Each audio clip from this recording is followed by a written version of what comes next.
Are you looking for a hotel in Bangkok na malapit sa train station? Yung may convenience store and restaurants around the area?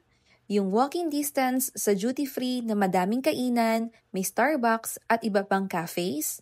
Spacious ang room, super accommodating ang staff, at may free buffet breakfast pa? Then this video is for you. Today, I'm going to share with you our stay at Picnic Hotel Bangkok. But before that, kung magbubook ka ng hotels, activities, tours, or anything sa Klook app, don't forget to use my Klook code KATIPIKLOOK para magkaroon kayo ng discount. Okay, now let's move sa Picnic Hotel Bangkok. It's just a 5-minute walk from Victory Monument Station, which is super convenient. Kasi from there, 3 stops lang, Siam area ka na. Nandun na ang Siam Paragon, Siam Center, Siam Discovery, at Siam Square. Perfect for shopping and food trip. At kung galing ka naman ng airport, just ride the Airport Rail Link. Transfer ka lang sa BTS and bababa ka na sa Victory Monument.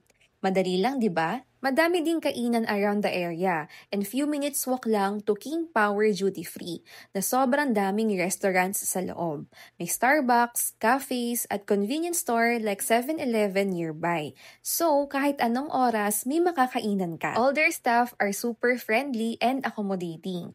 Every time na may dala kaming mabibigat, they really make the effort to help. Kahit hindi mo pa siya i-request. Ganun sila ka-considerate. Now, let's do a quick room tour. What we book is a standard double room and nakakatuwa kasi ang spacious. Pagpasok mo, malinis at mabango. Mayroong queen-size bed, aircon, side table and chair na perfect for tambayan or work spot. One thing we really like is yung malaking window. Ang ganda ng natural light. May TV, electric kettle, mugs, glasses, and they provide 2 free bottled water daily. May free coffee din. Merong hanger, mini ref, sleepers, so kompleto na talaga. Sa CR, wala din akong masabi kasi malinis at spacious.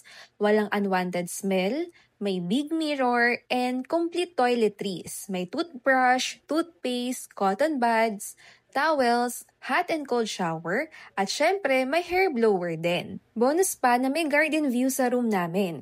Ang relaxing sa mata at perfect sa morning. Reminder lang din na ito yung mga house rules nila. No pets, no smoking, no durian, no cooking, no cannabis.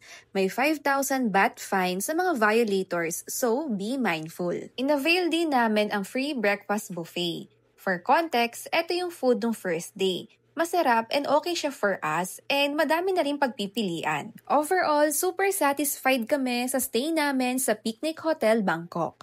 Talagang value for money. If you're looking for a budget-friendly hotel with great service and perfect location, we highly recommend this. By the way, we booked this via Klook.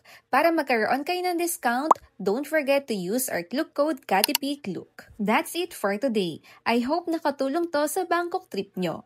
Don't forget to like, comment, and follow for more travel tips and vlogs. See you in the next one. Ayun lang, babush!